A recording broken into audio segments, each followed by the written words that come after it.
Woo! Okay. Yeah, Sunday. Sunday fun day, as they say. Sunday fun day. All right, so. Sunday, Sunday, Sunday. All right, so let's get started, ladies. We're going to not scream this entire time as these 3 minutes and 22 seconds go on. Right. Or 3 minutes and 27 seconds. Sorry, but I will try. All right, let's watch it first, and then we will react. Second by second, frankly. All right, and honestly, I'm gonna have my mouse by the mute button just. Let me know if the sound is not loud enough. I do not hear it. I do not hear it. Yeah, okay. Actors. Still more technical difficulties. Okay, let's see. Can you hear it now? Once it stops. I tried just for you guys. Can you hear it now? The scene of this terrible disaster caused by a massive tornado which swept through sectors 0, 1, and 2. I hear it. Okay, Amidst the interesting. Nobody hears it. Oh, hang on a second. I've got the audio coming in weird places. Yep, I hear it. I'm sorry. That was sure. That was a problem. Terrible disaster caused by a massive tornado which swept through sectors 0, 1, and 2. Amidst the wreckage of the expressway, search and rescue operations are already in progress.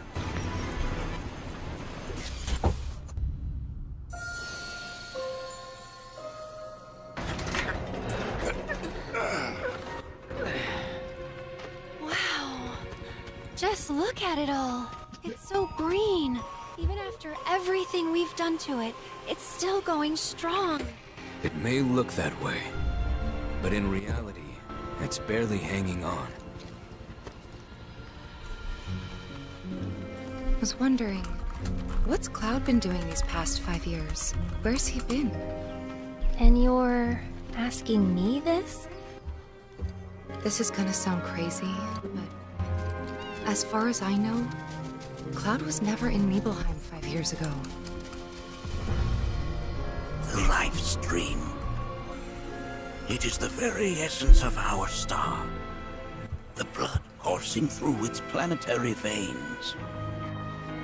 According to Hojo, they're connected to Sephiroth. Shadows of the Man, I believe he called them. That does seem kind of low. Sephiroth was in Midgard. We fought him. Whatever happened, he's alive. But why come back now? The obsession with her mouth. Doing who knows what. Yeah, now we can hear it. Well now, think we woke it up. Angered it, more like.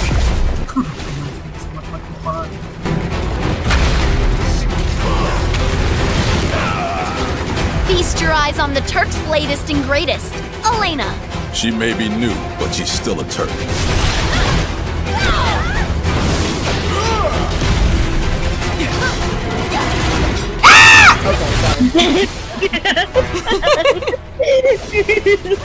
I knew that was coming.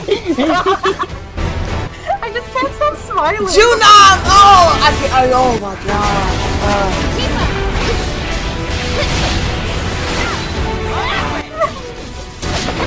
My babies are so beautiful. Okay. Calm down. Keep it away from me! And she just jacked all his materia. They say she's a monster.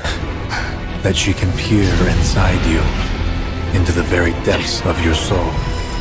That she can become those you hate, those you fear, those you love.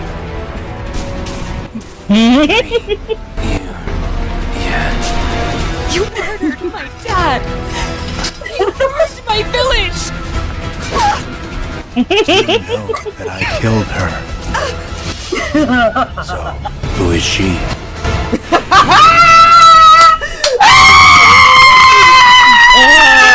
Okay. Sorry.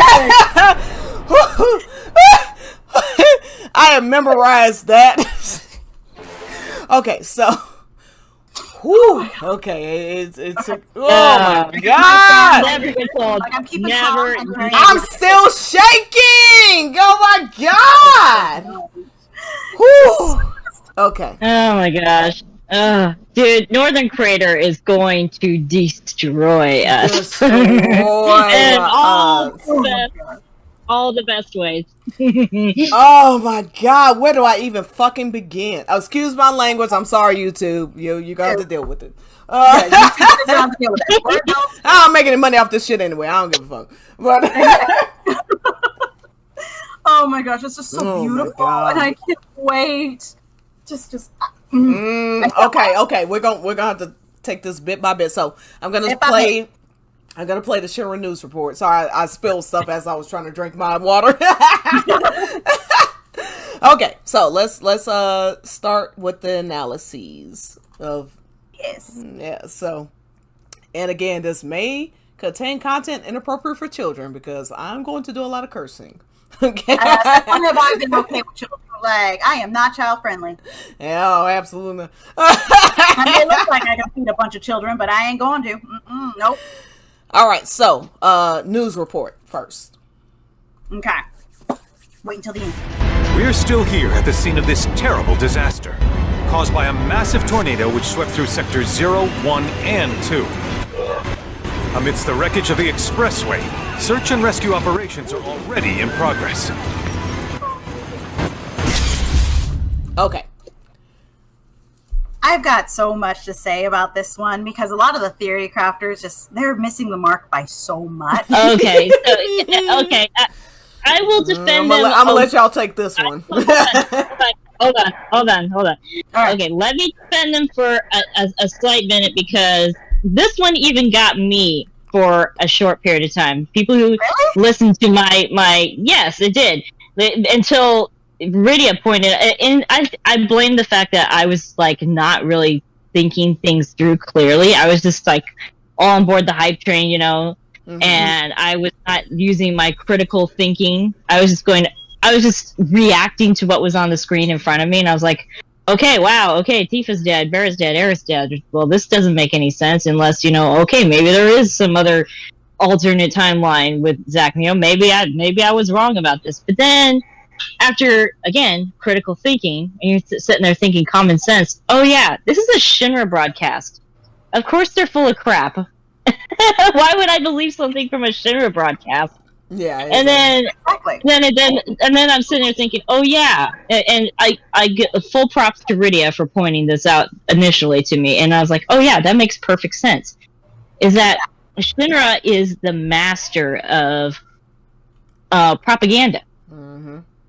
I mean, they were the ones, I mean, they literally false flagged themselves and bombed their own factory to blame on Avalanche. They blamed Avalanche for the Sector 7 plate collapse, knowing full well they were the ones who dropped the plate.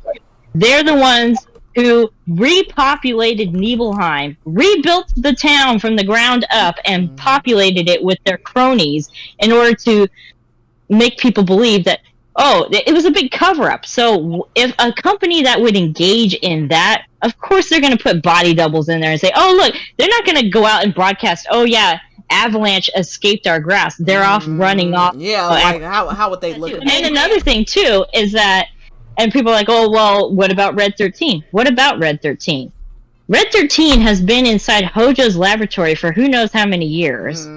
Hojo is like the leading scientist on making clones. He's Sephiroth's father. Do we need to say any more? I mean, and here's the thing too that a lot of people miss is that was actually cut content from the OG.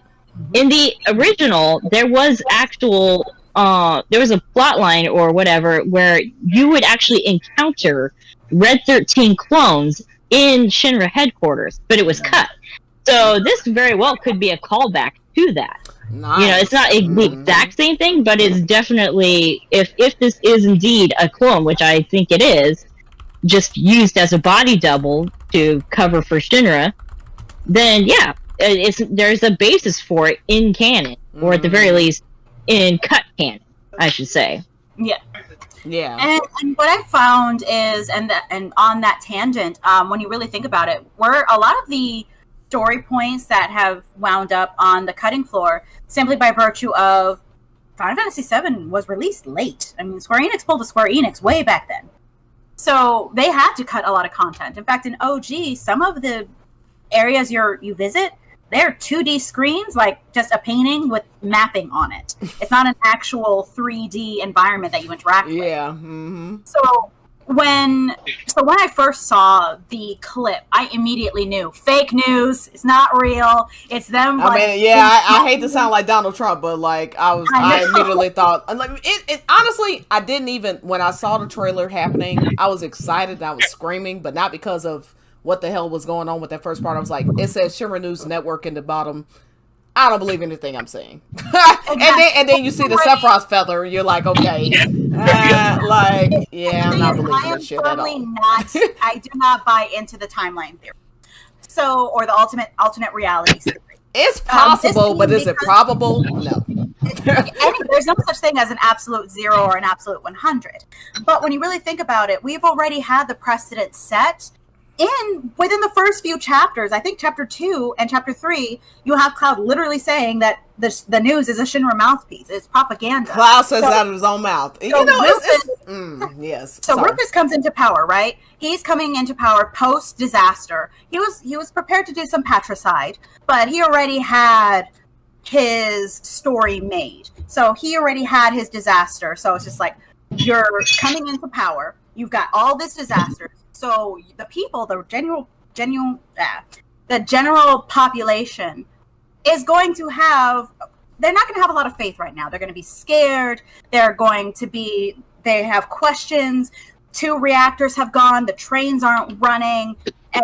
Nobody knows what's going on. So they gave the people a boogeyman, and then they defeated the boogeyman to reassure the masses that Shinra is still in control. That Shinra still got it. So this propaganda, they're essentially saying, hey, don't be afraid. Keep paying your taxes and keep using us. Keep giving us your money. We're taking care of you. Pero that's not really what's happening. So, and that's also when you consider the fact that when you go to, this is spoiler alert. So yeah, all spoilers here. Spoiler alert. But when Rufus and Shinra eventually come back into the story and have like the major plot point, they throw Tifa into a execution. It's to essentially kill the boogeyman again. Mm-hmm. It is to assuage the fears of the people. Yes, and it's a unfortunately it's not that Tifa's a patsy, and like Avalanche is a patsy. Tifa's a patsy. Exactly. So a lot of the time it's, you look at these ideas and it's just like, it's propaganda. It's fake. We have a precedent set within Remake, and we also have the precedent set within OG. Again, Nibelheim. Everybody there is an actor. They're not really from Nibelheim. So Cloud and Tifa are like, the fuck? Whereas, in actuality, everybody else that goes to Nibelheim for whatever reason, it's still bustling. Because you really think a town, even though it's a town on the verge of extinction, you really think nobody could notice suddenly they're gone in a blip? They have neighboring towns. People are going to notice, so they have to populate it. Mm-hmm. And by the way, I'm talking to Age here, or Aluma, sorry. Aluma, right? Sorry, let me know if I'm wrong on that. I'm terrible with names. Yes, like I've known people for years, and I'm like, what's your name again? Like, okay. so please don't take I barely remember mine. Hey, Black Sword Meister, which leads me to wonder how they explain her surviving when they showed Tifa on the expressway. Yeah, exactly. Yeah, okay. Yeah. We will get to that. Yeah, but it is a valid question, because even though none of the main story beats aren't going to change, they are updating the story a little bit. So maybe a dialogue is going to be moved. Why are people assuming she's dead? Why are people assuming they're dead in general? They look like people who are being carried to a hospital. I don't understand why everybody assumes that everybody's dead in the beginning. That doesn't make any sense to me. When someone is in a body bag, their heads are covered. Yeah, so yeah. There's a double. I don't understand this idea that everybody's dead in the first, I guess 19 seconds. Because it's the timeline theories. It's playing into the timeline, alternate reality. This is Zach's reality. It's like, no, Zach is dead. I'm not rolling my eyes at you. I'm rolling my eyes at the situation. I'm like, okay. I know, like, oh my God. If I never hear the word timeline again, it'll be too soon. I know, right? Like, but the thing is, I kind of think that the developers are listening to us, okay? They're watching our social media feeds and everything like that. Why do you think Nojima is pretty much saying, oh, you said this about Tifa? Not happening. Let's cross that out. You say this about my baby? No. Nojima's on a vendetta against... I'm telling you, Nojima's on a vendetta. Against... Like, he hates Tifa haters, he hates Zack haters. He cannot stand them. And he is on a personal mission in life to totally fuck them over. I'm telling you. I'm sorry, go ahead, Mark. Beautiful. I mean...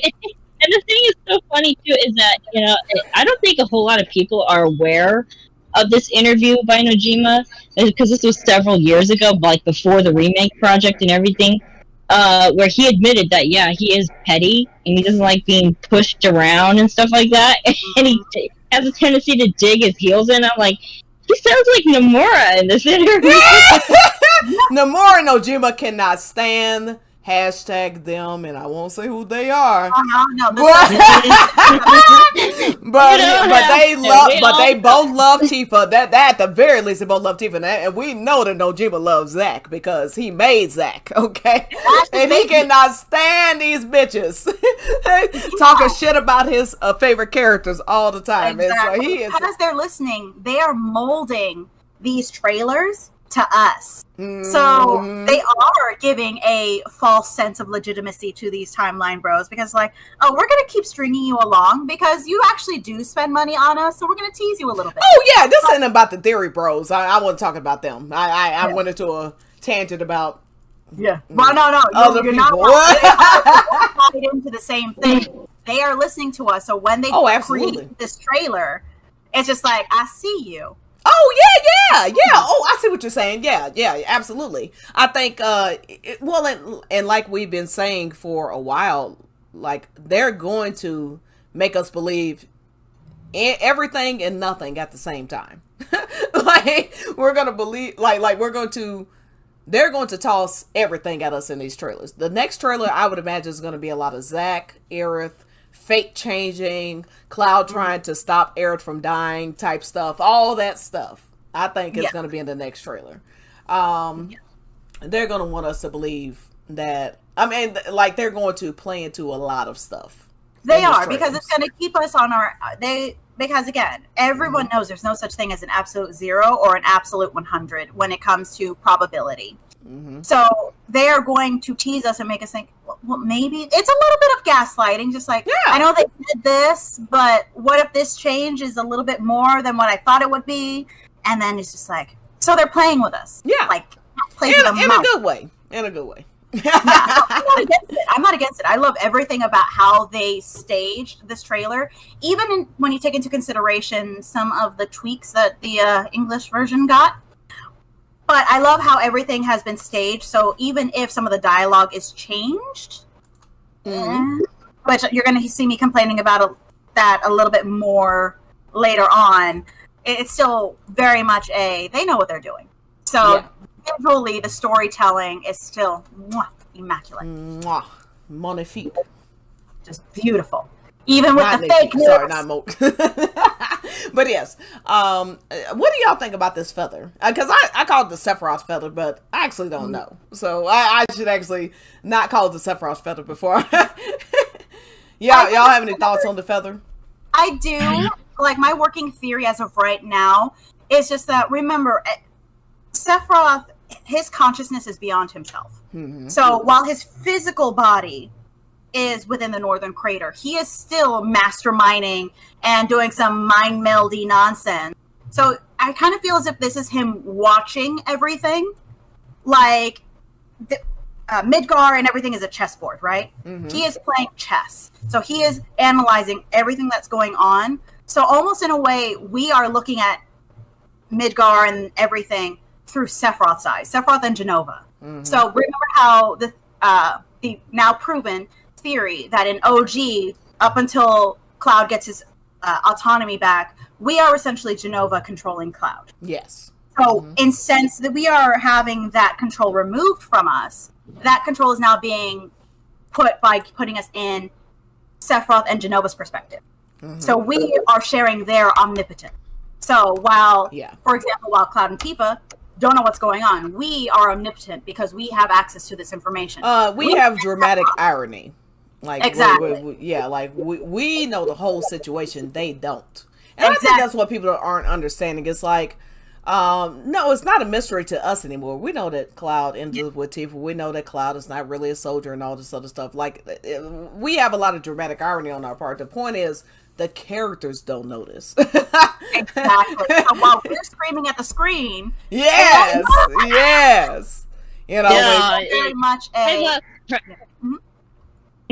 Dude, that was me during Crisis Core. Like, I was sitting there screaming at Cloud to take his stupid helmet off the entire time. Even though I know he's not going to take the helmet off, I'm still sitting there as a player.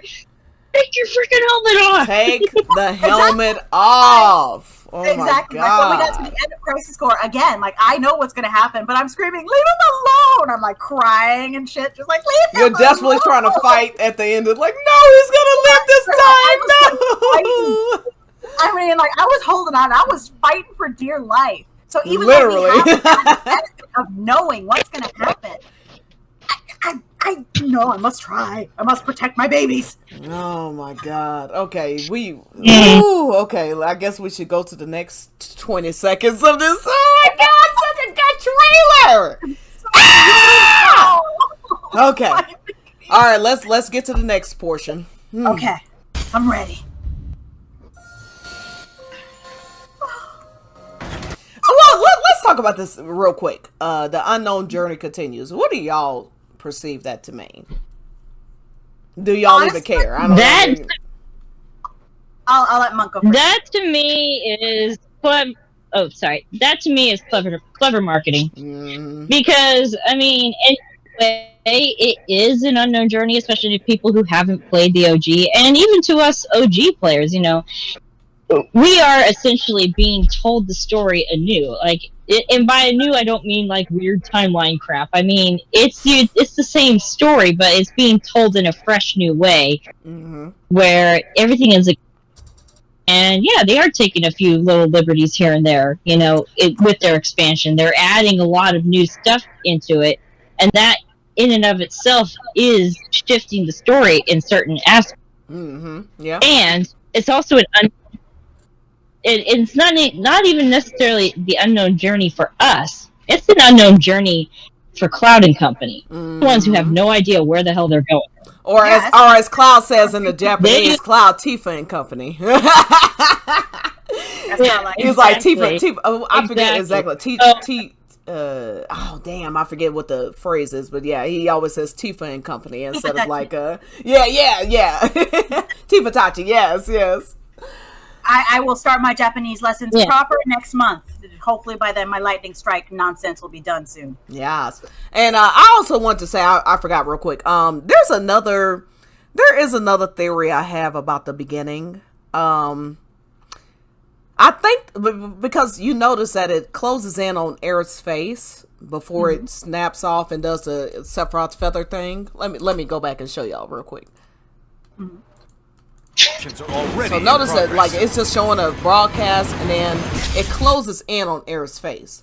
It is possible that Zack went to the church, couldn't find her. He's looking around and then he sees this news report on that big feed on the you know what I'm talking about?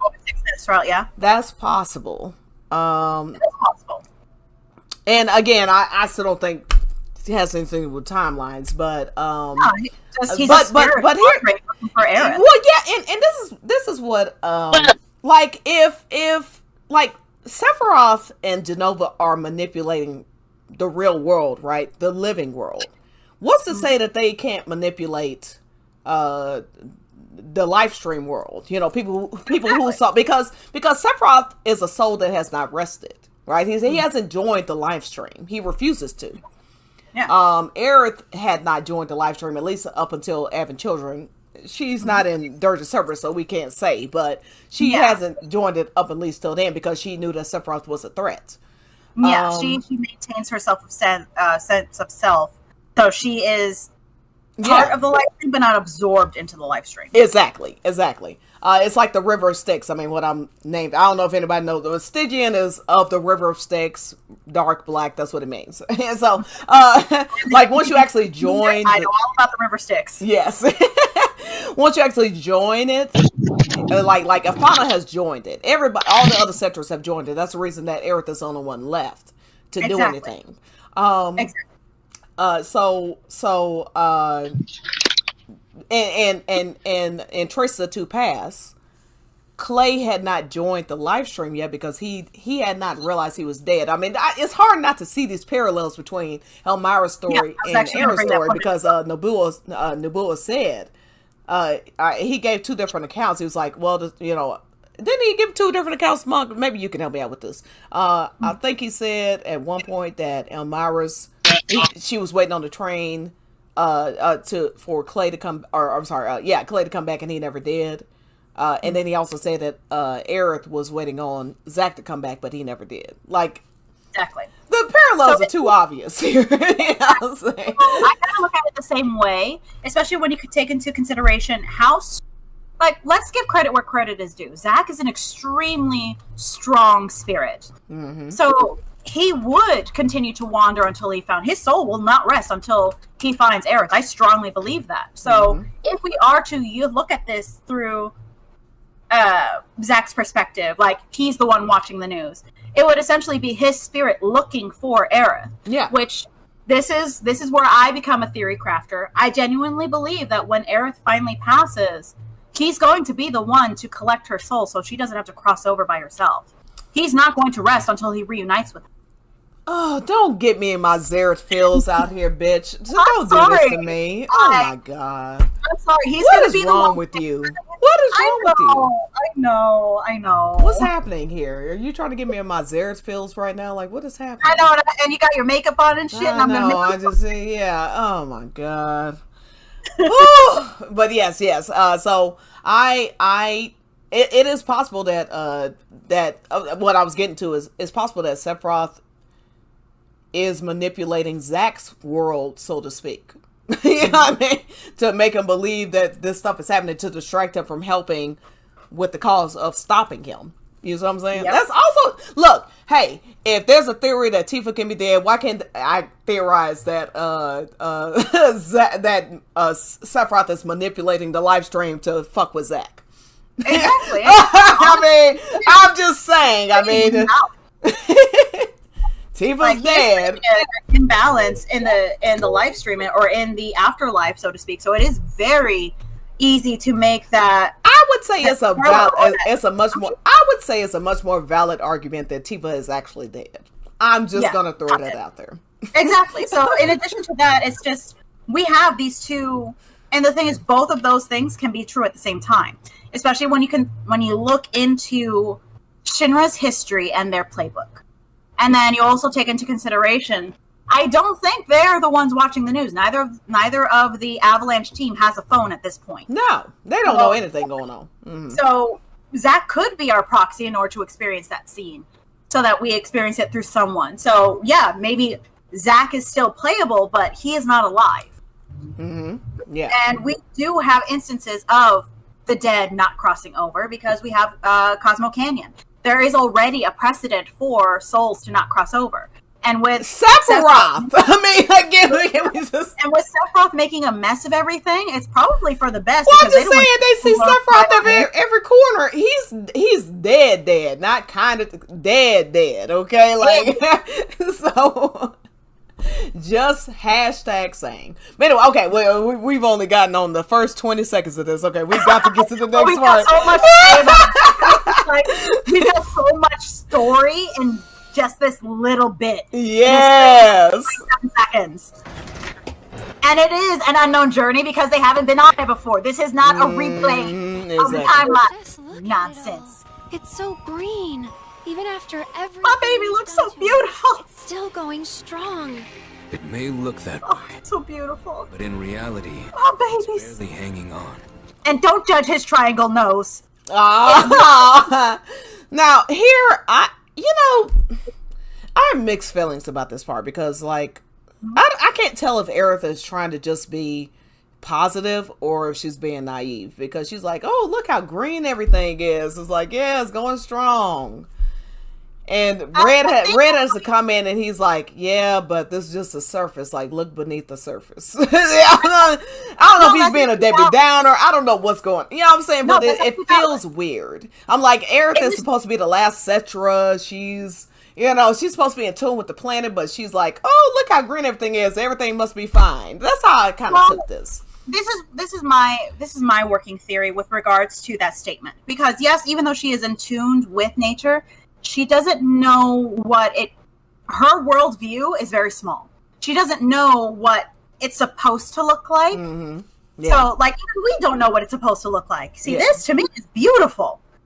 Pero, can you imagine how it would look if Midgar wasn't sucking everything out? So, if she had a point of reference, and this does look green and vibrant. Yeah, and it's gorgeous. I mean, by the way, this game looks absolutely freaking gorgeous right now. But yeah, so I need somebody to talk me through it, because like I don't know. I guess I kind of got a bit offended for Aerith with the way that it looked. Like it made her look like she was. Yeah, you know. I was like, exactly. She certainly would know if the planet was dying or not. Like I'm like, yeah. But this also brings me to my next point. A lot of with Aerith's story, and I think it's a parallel to how we, the viewer, the player, are to consume the character and Aerith's story. Mm-hmm. Because when OG came out, she was the red herring. She was on surface level. You think you're supposed to she's the princess you're supposed to rescue. So it was a lot of it was superficial, surface level. Mm-hmm. Yeah, a lot of, for sure. If it's Sector 5, it looks pretty and vibrant, and everyone's together, but Sector 5 are the actors paid to be anti-Shinra because they're technically in Shinra's pocket. Yeah. So on the surface level, it looks like a great place. There's this community. It's vibrant. There's colors. There's green. Everything. You have this beautiful property surrounded by a shanty town. I'm not being petty, but a lot of it is surface level. Mm-hmm. And that's because Aerith is essentially being kept in almost like a zoo, where she has her environment perfectly replicated, and she doesn't know any better. So while it kind of irks me that she is supposed to be this very intelligent, extremely intelligent young woman who is in tune with the planet, it's still very much she don't know any better. Well, in some ways she shares that with Red 13, because even though he has these wise moments, he also has canonically has the brain of a 16-year-old, just like Cloud. You know what I mean? Yeah. Yeah, absolutely. And we shouldn't put Aerith on a different standard than it's just like it just rubbed me the wrong way. I was like, okay, exactly. I agree. She's 22 years old right now. Yeah, but she most of these characters are emotionally stunted. You know what I mean, let's just be real about it. Okay. Tifa is pretty much the most mature person in the group. You know what I'm saying? Like, all right, let's just be honest about it. Cloud is a horny 16-year-old dork in the head, horny over Tifa constantly. You know, exactly. Exactly. And Aerith is naive, not in a bad sense. I mean, I'm sure people are going to clip this out like, oh my gosh, did you say that Aerith is naive? She hasn't experienced anything outside of Midgar, as Supernova says. She hasn't experienced anything. Naivete is not a curse. It's not a bad. Like it's just a fact. I'm naive about certain things as well. I'm naive about a lot of stuff. It doesn't make me a bad person. It doesn't make me unworthy. It doesn't make. She's just naive about. All these characters are naive about something. Everybody's naive about something. You know what I'm saying? Exactly. So I'm gonna need the people who just decided their heads that I don't like Aerith. They's gonna have to shut the fuck up about it, because whatever. I mean, I don't give a fuck what you think, honestly. I'm just doing analyses. You know, I'm just doing. No, but I do. And here's the thing too. Mm-hmm. Yeah, go ahead, Monk. I was just gonna say that. On that same vein, even Red 13 is naive, because I mean, in these trailers in Rebirth so far, he's been kind of cast as this almost kind of wise character, but once you get to Cosmo Canyon, you realize just how this he still is in a lot of ways. calling Boogan your grandpa and stuff like that. Yeah, like you very quickly realize he's still kind of a kid. Yeah. Absolutely. All right, so for the next 20 seconds. Okay, let's see. Whew. I was wondering, what's Cloud been doing these past 5 years? Look at how pretty it is. Oh, no. And you're asking me this? I think I know where this is. Yeah, I could be wrong. Cloud was never in Nibelheim 5 years ago. But that first forest that they're running through, I think that is... That could be one of two places. That could be either that forested area that you go through in order to before you get to Corel, or it can also be the forested area right after you get out of Mithril Caves and where you first encounter Yuffie. Yeah, I think it might actually be by the Mithril Cave, because that seems to be the general area that by for the most part up until you get to Junon. I mean, obviously here is Cosmo Canyon, but I think you might be onto something there. But it's so pretty. I'm sorry. I'm slowly becoming a graphic whore. This was actually the first part. Like, this was the first part where I actually I had my initial freak out when the trailer first started. But this right here, when they showed Cosmo Canyon and they showed the observatory, I lost it. Yes. I was like, Boogie! But yeah. Let me tell you, when I was having, if any of you follow me on Twitter, you saw that the day that everything happened, I had dropped my monitor. So I was literally on the road to my dad's, because I sometimes work from his house, so I can have some family time while I'm working.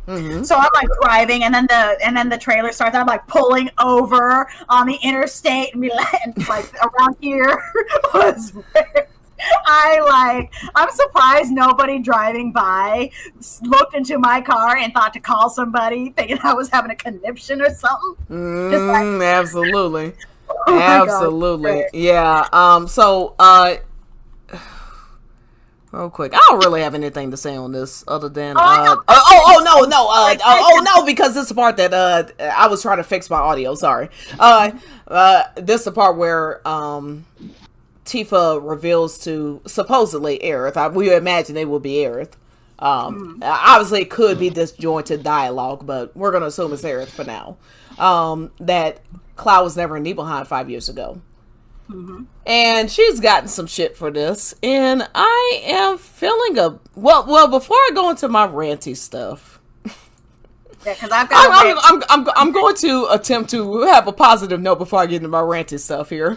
A lot of these plants, there are a lot of plants that are shown here that are also at Aerith's house. Just wanted to note that. Yellow flowers? Yeah, and I want to identify all these flowers because this time next year we will have Rebirth, and I want all these flowers to be blooming around my house this time next year. So I will absolutely be restarting Aerith's Garden after this. I'm telling y'all. Yes, Aerith's Garden was a series I was doing for a while. But yeah. So, to my rant about these... I'm trying to figure out how spicy... I need to, you know what? I don't give a hashtag. You know what? I don't give a. Okay, whatever. I'm tired of these bitches who always try to find any little thing to get mad at Tifa about. Okay, the bitch can't even confide in her good friend Aerith. As anybody who read Trace the Two Paths will know, these two are clearly good friends. Yeah, they're talking to each other, they're confiding in each other. If one of them is going to have a doubt, who are you going to talk to?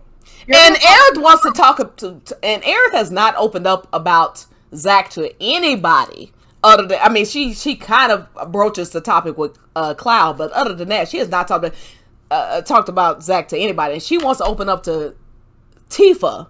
Now, literally the last couple pages, her one to open up to Tifa about her first love, Zack. Okay, they clearly are good friends, and I'm sorry that y'all salty can't handle that. I'm sorry that Aerith being Tifa's friend is a problem for y'all. Okay, because y'all know that she is not ever going to try to steal Cloud away from Tifa, nor will she succeed anyway. But who cares? And that's not the point. I'm sorry that it's a problem. But yeah, I'm just saying, like, I appreciate the fact that Tifa would confide in Aerith, who she can trust with her secrets. Okay, exactly.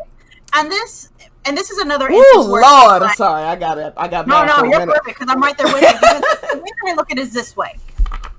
This is another conversation that was scrapped as like, let's have time for it, so on and so forth. But this, basically, the world over, or the subset of a subset of a subset, is all like, oh, Tifa's terrible. Look at her hiding everything from Cloud. Even without the discussion with Aerith, I am strongly in team.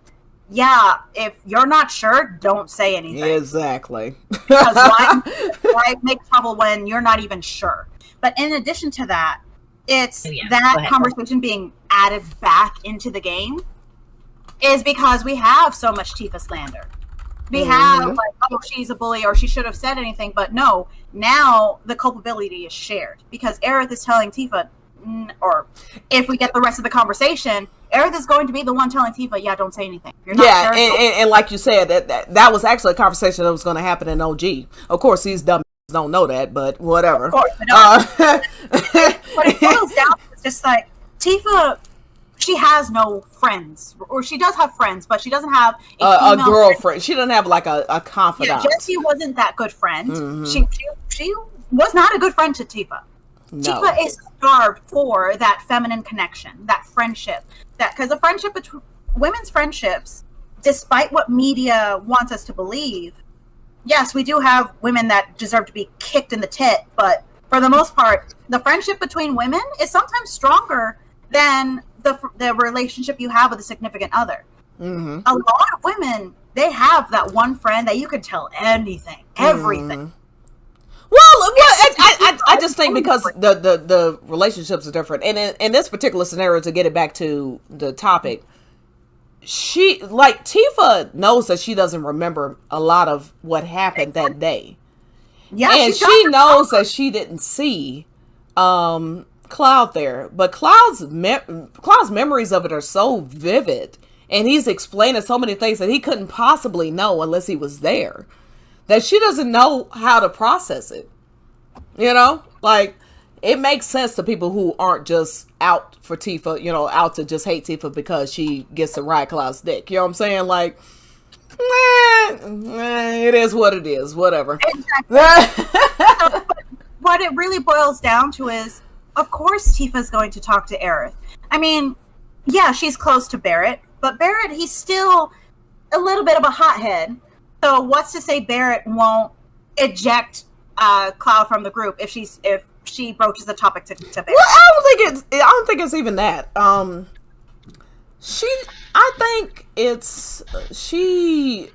First off, like, if she says, "Hey, you weren't actually there," first off, she'd be lying. I mean, not purposely, but he was actually there. This is what these idiots don't understand. She was. Like, Cloud was there, so if Tifa told him her version of events, it would be a lie.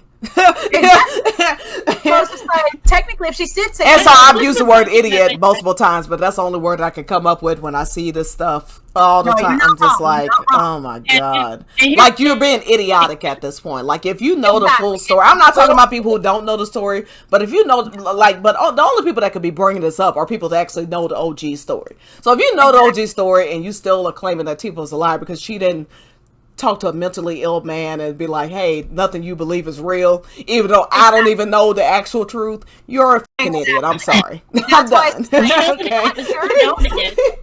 Ladies, go ahead. What it is? Yeah. It's not idiocy. It's gaslighting. It's Sephiroth level gaslighting. Sephiroth is actually intelligent. I don't care. I don't care who it offends. They're liars, and they know it. Exactly. It's a willful misinterpretation of the truth. Exactly. And here's the thing, too.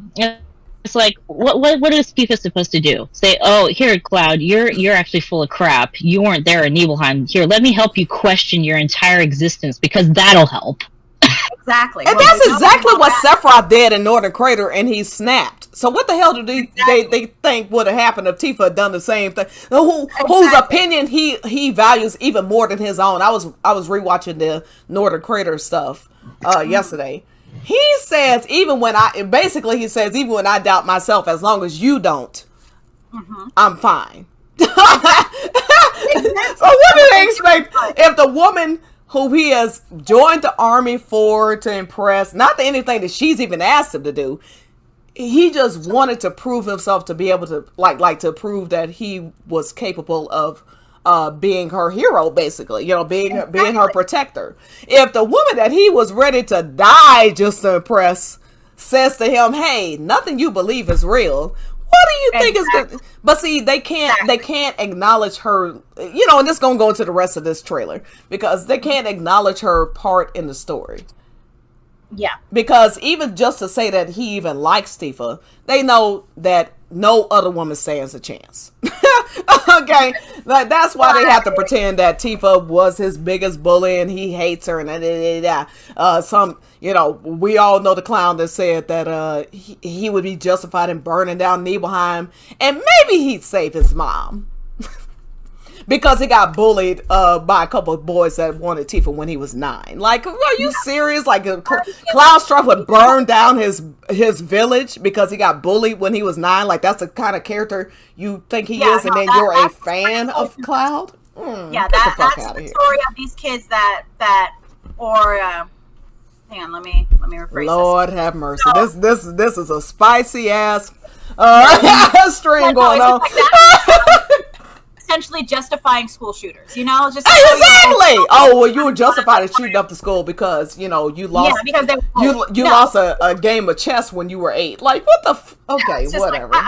Anyway. Miss me with that nonsense. All right, well, sorry, we're gonna get back to the topic. Yeah. Sorry, where it's just I can go deeper into that one. Ooh, okay, all right, sorry.